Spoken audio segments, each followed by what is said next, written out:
कोसळला आणि पाणी सगळीकडनं येतंय त्याचं म्हणे राजकारण करू नका. अरे वा, त्याच्यावर बोललं की राजकारण. मग इतकी वर्ष आपण काय करत होतात? कनेक्टिंग लिंकच्या मुद्द्यावरून राज ठाकरेंचा मुख्यमंत्र्यांना टोला.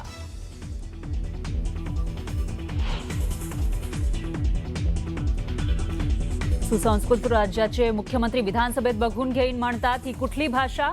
राज ठाकरेंची मुख्यमंत्री देवेंद्र फडणवीस यांच्यावर सडकून टीका. मिसिंग लिंकवरून मुख्यमंत्र्यांनी केलेल्या टीकेवरून राऊतांचा हल्लाबोल. वैफल्य, अहंकार आणि माज हे सर्व एका क्षणात उतरेल. महाराष्ट्रातला संस्कारी मुख्यमंत्र्यांची महाराष्ट्राला गरज, असं म्हणत लगावला टोला.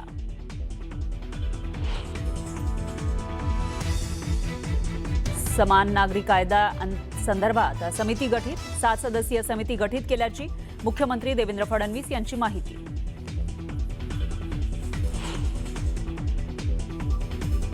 तुम्ही काय महाराष्ट्राला दाखवता? तुम्ही गद्दारांना प्रतिष्ठा देताय. आम्हाला हे मनाला लागलेली गोष्ट आहे. पवार शिंदे भेटीवर संजय राऊतांकडून नाराजी व्यक्त.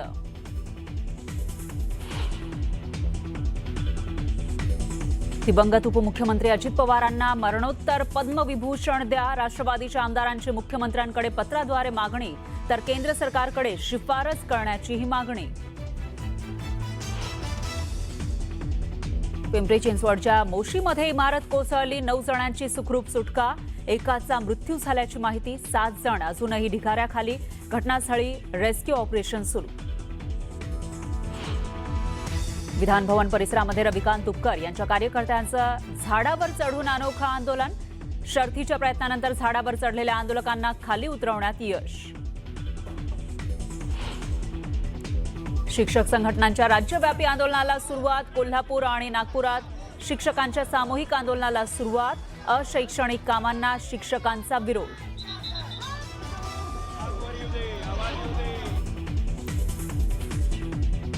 नांदेड शहरामधील MGGS कॉलेज समोरील ब्रिजचा भाग कोसळला. काम पूर्ण होऊन 1 वर्ष झालं असताना दुर्घटना घडल्यानं कामाच्या दर्जावर प्रश्नचिन्ह.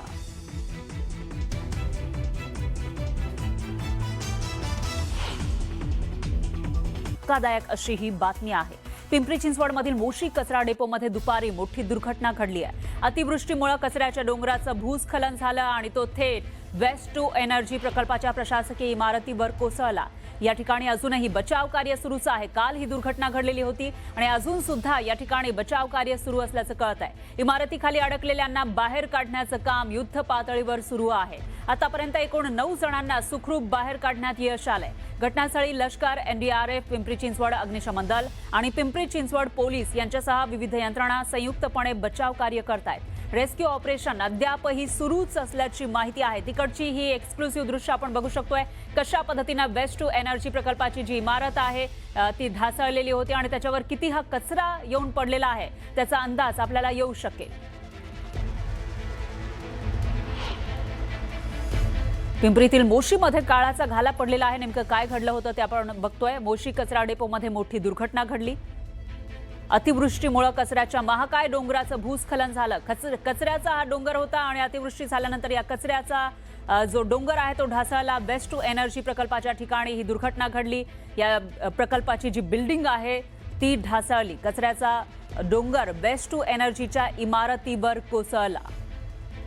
त्यामुळे कचऱ्याचा डोंगर सुद्धा किती धोकादायक असू शकतो याचा अंदाज आपल्याला या दुर्घटनेवरून येतोय. सुमारे 17 जण ढिगाऱ्याखाली अडकलेले होते. पहिल्या मजल्यावरचे लोक तिथं होते.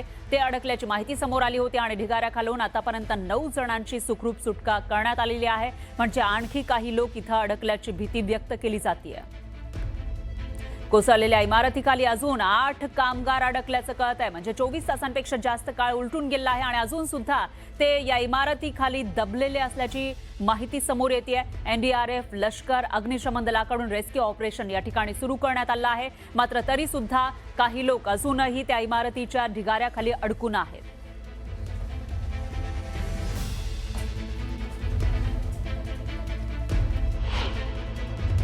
कोण येतो इंजिनियर? कचऱ्याच्या ढिगामध्ये नव्हती ती. कचऱ्याच्या त्या ढिगापासून जवळजवळ 30 मीटरवरती सेफ अंतरावरती बिल्डिंग. मग कसं बिल्डिंगच्या स्ट्रक्चर बद्दल काहीच प्रॉब्लेम नाही. बिल्डिंगचं स्ट्रक्चर व्यवस्थित होतं. बिल्डिंग 2 वर्षापूर्वीच त्याचं उद्घाटन झालं होतं. परंतु ज्या पद्धतीने हा एवढा मोठा कचऱ्याचा ढीग पडला त्याच्यामुळे ती बिल्डिंग कोसळली. सर कचरा प्रकल्पात खाली ऑब्व्हियसली पाया लागत नाही, कचराच असणार आहे. तिथे बिल्डिंग बांधायला परमिशन मिळालीच का, हा प्रश्न आहे. खाली कचरा नव्हता. बिल्डिंगचं व्यवस्थित प्लॅनिंग करून कचरा डेपोला बिल्डिंगचं कचरा फाउंडेशन नसेल तर वगैरे काय सगळं असेल? व्यवस्थित केलेलं आहे. सर प्लॅनिंग असतं तर हा दुर्घटना झाली नसती. सगळ्यात महत्त्वाचा हा नैसर्गिक आपत्ती आहे. पिंपरी चिंचवड शहरातील कचरा डेपोमध्ये जी इमारत कोसळल्याची घटना घडलेली आहे ती घटना नेमकी कशी घडली, आत्ता बचाव कार्यामध्ये काय अडथळे येत आहेत आणि एकूणच बचाव कार्य जे आहे ते कशा पद्धतीने केल्या गेलं आत्तापर्यंत आणि 9 जणांना कशा पद्धतीने बाहेर काढलं गेलं आपण जाणून घेऊ. आपल्यासोबत स्वतः दिलीप गायकवाड सर आहेत. सर, खरं तर अहोरात्र तुम्ही सगळे प्रयत्न करत आहात. लष्कराची एक तुकडे देखील इकडे आहे.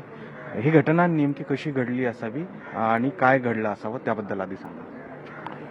घटना तर कशी घडली आहे सगळ्यांना दिसतंयच आहे आता. त्याच कारणामुळं इथं लोक अडकली होती ह्या इमारतीमध्ये आणि त्यांना बाहेर येण्याचे जेवढे मार्ग होते ते सगळे त्यामुळे बंद झाले होते. तर मग आपण पर्यायी मार्ग शोधले. आपण स्लॅब तोडून स्लॅब कट करून आतमध्ये प्रवेश करून त्या लोकांचं ऑपरेशन केलेलं आहे. सुरुवातीला साधारण 4 तास लागले त्या 9 लोकांपर्यंत पोहोचण्यासाठी. तोपर्यंत आपण त्यांना अन्न पाणी आणि कशा पद्धतीने सुविधा ऑक्सिजन पुरवण्याचा प्रयत्न केला, त्यांचा काय रिस्पॉन्स येत होता? तो आम्ही जोपर्यंत त्यांच्यापर्यंत पोहोचत नव्हतो तोपर्यंत फक्त त्यांचा आवाज जो आहे तो आम्हाला येत होता. परंतु त्यांच्यापर्यंत जाण्याचा किंवा त्यांना पाहण्याचा असा कुठलाही मार्ग आम्हाला सापडलेला नव्हता. फक्त आम्हाला अंदाज आला होता त्यांच्या आवाजावरून की ते नेमके कुठं असतील आणि नेमकं आम्ही त्याच जागेवरती तिथं डक्ट तयार करून स्लॅब तोडून तिथं आतमध्ये प्रवेश केला. बरोबर. सर, सगळ्यात महत्त्वाची बाब आहे, आत्ता एकूण किती जण आत अडकलेले आहेत आणि त्यांना बाहेर काढण्यासाठी कोणते अडथळे येत आहेत? आता एक 3 ते 4 लोक आतमध्ये असण्याची शक्यता आहे. आतमध्ये बिल्डिंगमध्ये 3 असण्याची शक्यता आहे. एक जो आहे तो आम्हाला मिळालेल्या माहितीनुसार तो कॅन्टीनमध्ये बिल्डिंगकडे चाललेला होता इसम, तर तो बाहेरच्या बाजूला आहे कुठेतरी. तर बिल्डिंगमध्ये 3 लोक असण्याची शक्यता आहे. प्रशासनाकडनं 23 एकूण कामगार अडकल्याची माहिती देण्यात आली होती. त्यापैकी 9 आपण बाहेर काढलेले आहेत आणि उर्वरित असण्याची शक्यता आहे. त्यांच्याकडनं रिस्पॉन्स येतोय का काही, किंवा तो रिस्पॉन्स यावा म्हणून काय यंत्रणा आपण इथे कार्यरत केलेली आहे? आमच्याकडे जी लिस्ट आली होती त्याच्यामध्ये 16 लोकांची लिस्ट होती आणि एका इसमाबद्दल आम्हाला तोंडी सांगितलेलं होतं की तो बाहेरच्या बाजूला आहे. तर 16 मधले आम्ही 9 लोक रेस्क्यू करून बाहेर काढलेले आहेत. युद्ध पातळीवरचे प्रयत्न जे आहेत ते केले जात आहेत. अग्निशमन दल विभागाचे हे अधिकारी होते ज्यांनी आपल्याला ही संपूर्ण घटना कशी घडली आणि बचाव कार्यामध्ये नेमके काय अडथळे येतात त्याबद्दल सांगितलंय. खरं तर अजूनही जे अडकलेले आहेत त्यांच्यापर्यंत संपर्क होत नाहीये आणि त्यामुळे चिंतेची बाब आहे. मात्र या सगळ्यांची जी बचाव कार्याचे प्रयत्न आहेत ते महत्त्वाचे आहेत आणि या प्रयत्नांना यश येईल अशी सगळ्यांची अपेक्षा आहे. व्हिडिओ हर्षद गोरखासह गोविंद वाकडे, न्यूज 18 मराठी, पिंपरी चिंचवड. कचऱ्याचा ढीग कोसळल्यानं काही लोक अडकलेले आहेत, त्यामुळे यासाठी जबाबदार कोण असा प्रश्न उपस्थित होणं साहजिक आहे. आणि त्यामध्ये पिंपरी चिंचवड शहरामध्ये या घडलेल्या दुर्घटनेप्रकरणी महानगरपालिकेचे पर्यावरण विभागाचे प्रमुख संजय कुलकर्णी यांच्या विरुद्ध सदोष मनुष्यवधाचा गुन्हा दाखल करा अशी मागणी केली जाते. या घटनेला नैसर्गिक आपत्ती म्हणणारे महापालिका आयुक्त विजय सूर्यवंशी कुणाला पाठीशी घालतायत असा सवाल सुद्धा स्थानिक नगरसेवकांनी उपस्थित केलाय. आतापर्यंत एका कामगाराचा मृत्यू झाला अशी माहिती समोर येते आहे. मात्र या घटनेची सखोल चौकशी करण्यासाठी महानगरपालिकेचे आयुक्त विजय सूर्यवंशी म्हणतायत की पदाधिकाऱ्यांशी बोलू. खरं तर त्यांचं हे वक्तव्य संतापजनक आहे असं विरोधकांना वाटतंय. स्वतः सुलभाताई आपल्या सोबत आहेत. कालपासून तुम्ही या सगळ्या घटनेची माहिती घेत आहेत. सगळ्यात आधी जबाबदारी निश्चित होणं गरजेचं होतं. महापालिकेच्या अधिकाऱ्यांवर, ठेकेदारावर तो अजूनही झाली नाही. या सगळ्या घटनेकडे कसं बघताय, काय नेमकं कारण असावं असं वाटतं? मी कालच माननीय मुख्यमंत्री यांना एक पत्र मेल केलेलं आहे की या घटनेची जबाबदारी जे पर्यावरण विभागाचे मुख्य आहेत संजय कुलकर्णी यांच्यावर निश्चित करण्यात यावी. त्याचबरोबर हा जो मोशी कचरा डेपो ज्यांना दिला आहे जबाबदारी म्हणून ते एक्झिक्युटिव्ह इंजिनियर आहेत योगेश अल्लाट, त्यांच्या बाबतीत शासनाकडे ऑलरेडी तक्रारी आहेत की त्यांची डिग्री बोगस आहे. त्यामुळे ज्यांची डिग्रीज बोगस असेल त्यांना ह्याच्यातलं ज्ञान असणं फार अवघड वाटते. सगळ्यात महत्वाचं म्हणजे वेस्ट टू एनर्जी मॅनेजमेंटचा एक नियम आहे की 20 मीटरच्या वरती कुठलाही डोंगराची उंची जाऊ नये या कचऱ्याच्या ढिगाची. पण आता प्रत्यक्षदर्शनी सगळ्यांनी सांगितलं की ही 30 मीटरच्या वरती उंची होती. म्हणजे हिथं यांनी पहिला नियमाचा भंग केलाय. मग तो नियमाचा भंग झाला म्हटल्यानंतर जबाबदारी निश्चित होते. अशा पद्धतीने जर एक पूर्ण दिवस आपल्याला ते लोक बाहेर काढण्याकरता जर प्रशासनाला कार्य करता येत नसेल तर ही केवढी मोठी महापालिकेच्या वतीने चुकीची बाब म्हणून आपल्याला पाहायला मिळते. जसं ताईंनी सांगितलं की 30 मीटरचा डोंगर, आता प्रशासनच सांगतं की 30 मीटरचा डोंगर त्या ठिकाणी उभा राहिलेला आहे. आणि ड्रॉप्समध्ये असं म्हटलं की 20 मीटरच्या वरती डोंगर गेला नाही पाहिजे. ह्याच्यावरनं स्पष्ट होतं की एन्व्हायरमेंट डिपार्टमेंट हे पूर्णतः चुकीच्या पद्धतीने या ठिकाणी काम करत होतं. आणि त्या ठिकाणी कुठलीही जे आपले वर्कर्स आहेत, कामगार आहेत, त्यांच्या बाबतीमध्ये कुठं देखील सुरक्षितेच्या बाबतीत कुठलेच नॉर्म्स एन्व्हायरमेंट डिपार्टमेंटने पाळले नाही. आपण फक्त कचरा डेपो पुरतं मर्यादित न राहता संपूर्ण शहरामध्ये जर पाहिलं तर एन्व्हायरमेंट डिपार्टमेंट हे काहीच काम करत नाही. आणि त्यामुळे पाण्याची सगळ्याच प्रकरणाची जी आहे ते चौकशी, सखोल चौकशी होणं गरजेचं आहे. दोषींवर सदोष म्हणून शोधाचा गुन्हा दाखल करा, असाही इशारा जे आहे ते शिवसेनेकडनं देण्यात आलेला आहे. या सगळ्याची दखल राज्य सरकार कशी घेते याकडे आता सगळ्यांचं लक्ष लागलं. हर्षद, गोविंद बाकडे, न्यूज 18 मराठी, पिंपरी चिंचवड. पिंपरी चिंचवडमधल्या या धक्कादायक दुर्घटनेमध्ये इमारतीच्या मलब्याखाली एक व्यक्ती अडकलेली आहे. महेश कुंभार नावाचे हे कर्मचारी अडकलेले आहेत. त्यांचे नातेवाईक सुद्धा घटनास्थळी पोहोचलेत. मात्र प्रशासनाकडून आपल्याला काहीही माहिती दिली जात नाही असा आरोप त्यांनी केला आहे. पिंपरी चिंचवडमध्ये घडलेल्या दुर्दैवी घटनेमध्ये अजूनही 8 पेक्षा अधिक कामगार जे आहेत ते इमारतीच्या खाली अडकलेले आहेत आणि त्यांना काढण्याचे शर्थीचे प्रयत्न केले जातात. आणि अर्थातच या अडकलेल्या कामगारांचे जे नातेवाईक आहेत त्यांना चिंता त्यांची वाढत चाललेली आहे. घटनेला 22 तास उलटून गेलेले आहेत. खरं तर मध्ये एक जण जे अडकलेले आहेत त्यांचे नातेवाईक माझ्यासोबत आहेत. घटना दुर्दैवी आहे, चिंता आपली सगळ्यांचीच वाढत चाललेली आहे. प्रशासनाकडनं काय माहिती दिल्या गेली आहे तुम्हाला? प्रशासनाकडनं काहीच माहिती दिली गेलेली नाही आहे. मी सकाळी आल्यापासून कोणी बोलायला तयार नाही.